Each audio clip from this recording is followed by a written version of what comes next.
Salut à tous, aujourd'hui on se retrouve pour faire une nouvelle vidéo qui va être un tag. Et oui, je me suis dit que des fois ça fait du bien de faire un tag pour changer un petit peu des bilans lecture.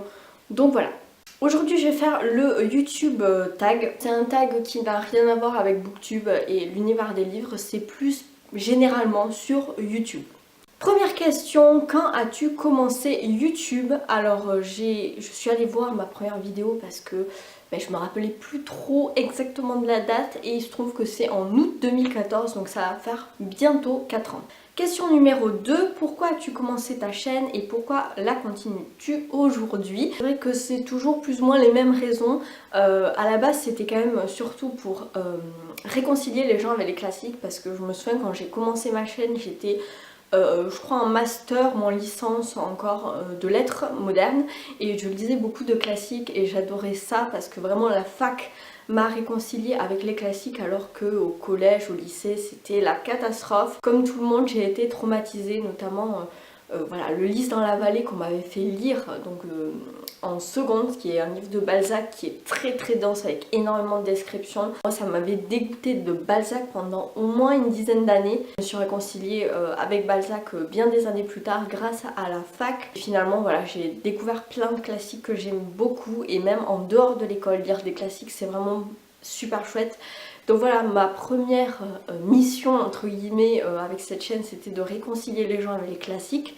Et puis la deuxième qui est un peu plus générale, on va dire, faire lire plus les gens, en fait, de ramener les gens vers la lecture, parce que c'est vrai qu'on a tendance à dire oui, les gens ne lisent plus, surtout les jeunes, ils lisent plus trop aujourd'hui. Et voilà, moi à travers cette chaîne YouTube, c'est vraiment mon but, voilà, d'inciter les gens à lire, parce que la lecture c'est cool, c'est une chouette activité. Voilà, la lecture dans tous les sens possibles, peu importe le genre, que ce soit un roman, que ce soit une BD, que ce soit également un magazine, et c'est ce que je fais dans mon métier de community manager, où je travaille pour un gestionnaire de magazines de presse. Donc voilà, j'incite les gens à lire, peu importe le support, du moment qu'ils lisent. Question numéro 3, quelle est la première vidéo que tu as postée? Montre-la. Oh là là, mon dieu, cette catastrophe. Donc la première vidéo que j'ai postée, c'était un bilan lecture, donc mon premier bilan lecture du mois d'août 2014. Je vous mets le lien ici. Ouais, c'était il y a presque 4 ans et c'était vraiment compliqué de se mettre face à une caméra. Mais j'en reparle juste après avec une prochaine question. Question numéro 4, la chaîne la plus récente à laquelle tu t'es abonnée. Alors là, j'en sais rien du tout, je pense que ça doit être la chaîne de yoga coaching, je vous mets le lien ici. C'est la chaîne de Ariane qui est prof de yoga, et je trouve que cette fille est vraiment, je sais pas, elle est très pédagogue et puis elle est très solaire, ça donne vraiment envie de se remettre au yoga. Alors moi je suis pas du tout assidue, j'en fais un peu de temps en temps, mais j'aime bien et je trouve que c'est super apaisant. Question numéro 5, quelle est ta vidéo la plus populaire et pourquoi à ton avis? Je suis allée voir et ma vidéo la plus populaire c'était le bilan lecture du mois de février de l'année dernière, donc de 2017. Je sais pas trop pourquoi elle est populaire. Je pense que c'est parce que sur la miniature on voit la BD de Pénélope Bagieux, Les Culottés, le premier tome, qui est une BD qui est assez populaire, qui a quand même eu beaucoup de succès, donc je pense que c'est peut-être ça, mais j'en sais rien. Si vous avez une explication, n'hésitez pas à le dire en commentaire. Question numéro 6, combien de vidéos as-tu en privé ou en non répertorié? Et ben pas tant que ça, parce que je suis allée voir et en fait j'ai une vidéo qui est en privé, et c'est une introduction en fait que je mettais avant dans mes vidéos, que j'ai arrêté. Le montage, j'aime pas trop les montages travaillés. Moi je me suis rendu compte qu'en fait les vidéos que je préférais le plus sur YouTube, c'était vraiment les vidéos un peu authentiques, DIY, où il n'y a pas trop de montage, pas trop d'effets et tout.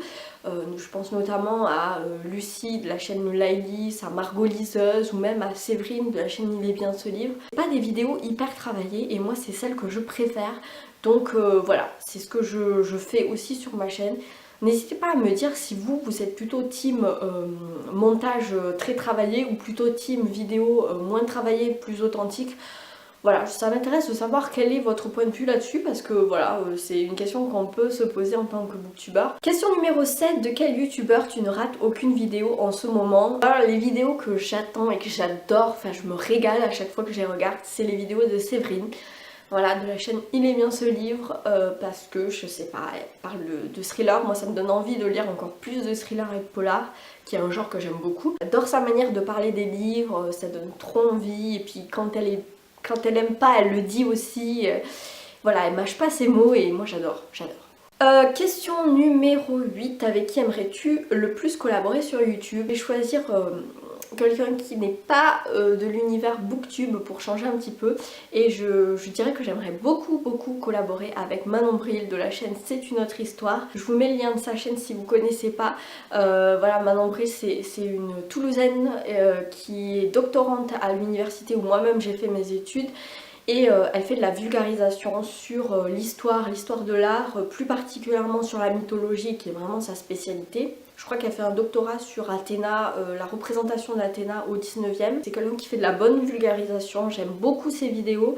Ça serait bien, pourquoi pas, de faire une vidéo à la fois histoire de l'art et à la fois littérature, ça pourrait être sympa, enfin voilà. Et puis rien que pour pouvoir faire des grimaces avec elle, ça serait trop bien parce que Manon fait énormément de grimaces dans ses vidéos, c'est trop drôle quoi.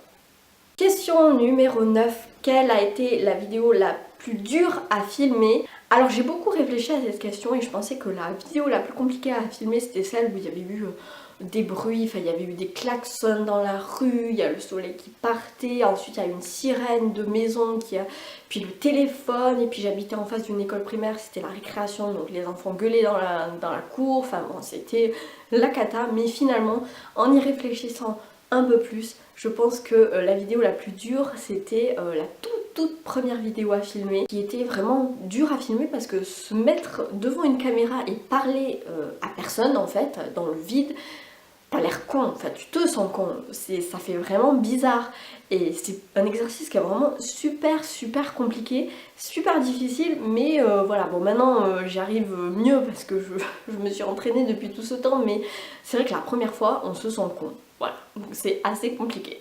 Question numéro 10, si toutes tes vidéos se suppriment sauf une, laquelle voudrais-tu sauver? Ça c'est une question compliquée, mais je pense que je voudrais sauver celle sur les romans épistolaires parce que c'est ma vidéo la plus pédagogique que j'ai pu faire, donc ouais, pourquoi pas ça là. On arrive bientôt à la fin, donc avant-dernière question, quelle est la meilleure chose qui ressort de ton aventure YouTube? Je dirais que YouTube ça m'a apporté plus de confiance en moi. Ça m'a permis de mieux m'exprimer à l'oral, j'ai moins de difficultés à m'exprimer à l'oral. Ça m'a aussi apporté beaucoup de compétences techniques qui me servent aujourd'hui dans mon métier de community manager, notamment tout ce qui est montage vidéo, tout ce qui est créer des miniatures, des visuels, mettre les bons tags, ce genre de choses, savoir le fonctionnement de YouTube. Et puis aussi ça m'a permis de m'ouvrir beaucoup plus aux autres parce que c'est vrai que quand on est lecteur, alors je voudrais pas faire de généralité, mais c'est vrai que quand on est lecteur, voilà, la lecture c'est une activité solitaire et du coup c'est vrai qu'on est peut-être un peu renfermé par rapport aux autres, alors qu'avec YouTube, Booktube, les réseaux sociaux, on arrive à partager sur notre passion et ça c'est vraiment cool. Voilà tout ce que m'a apporté YouTube et c'est vraiment une chouette aventure. Je vous remercie du coup d'être de plus en plus nombreux et d'être présents et de commenter et d'être si bienveillants parce que en fait c'est le salaire du youtubeur d'avoir des retours positifs, des petits pouces bleus, des commentaires. C'est parce que moi enfin je monétise pas mes vidéos et c'est du travail quand même, ça représente du travail et c'est vrai qu'avoir un retour, même lâcher juste un pouce, c'est anonyme, ça coûte rien pour vous et pour nous youtubeurs c'est notre salaire, c'est ce qui nous fait le plus plaisir et qui nous donne envie de continuer. Et enfin, toute dernière question, quel est le meilleur conseil que tu puisses donner à un youtubeur? Alors je vais pas faire comme tout le monde en disant oui lancez-vous et tout, c'est génial, prenez votre vidéo, on s'en fout, il faut juste que vous ayez le courage de commencer. Ça je pense que tout le monde l'a dit et l'a rabâché. Je vais être peut-être un peu plus la vieille mégère qui dit attention à YouTube, à l'exposition sur internet, ayez conscience des risques parce que bon, nous on a de la chance sur Booktube, on a quand même une communauté qui est vachement bienveillante, moi j'ai jamais eu de problème. Après c'est vrai que j'ai une communauté qui est plutôt petite, voilà, ma chaîne est plutôt conviviale, amicale, donc j'ai jamais eu de commentaires négatifs, j'ai jamais été confrontée à quelque chose, à des haters ou quoi. mais sachez que c'est un risque, surtout parce que là on parle de YouTube en général, on parle pas forcément que de Booktube. Et je pense que dans d'autres catégories, que ce soit l'humour, le gaming, mais surtout je pense dans tout ce qui est beauté, lifestyle, le jugement est très présent. Je pense qu'il y a beaucoup plus de haters, de trolls, de commentaires vraiment blessants. Donc voilà, il faut être quand même blindé pour s'exposer comme ça sur YouTube et sur les réseaux sociaux en général.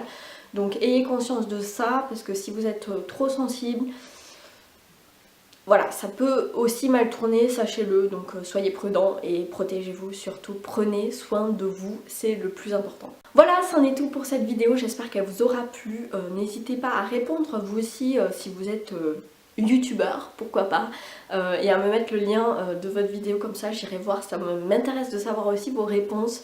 N'hésitez pas, vous, même si vous n'avez pas une chaîne YouTube, à partager votre avis, vos impressions. En attendant la prochaine vidéo, je vous souhaite évidemment d'excellentes lectures et je vous dis à bientôt. Ciao!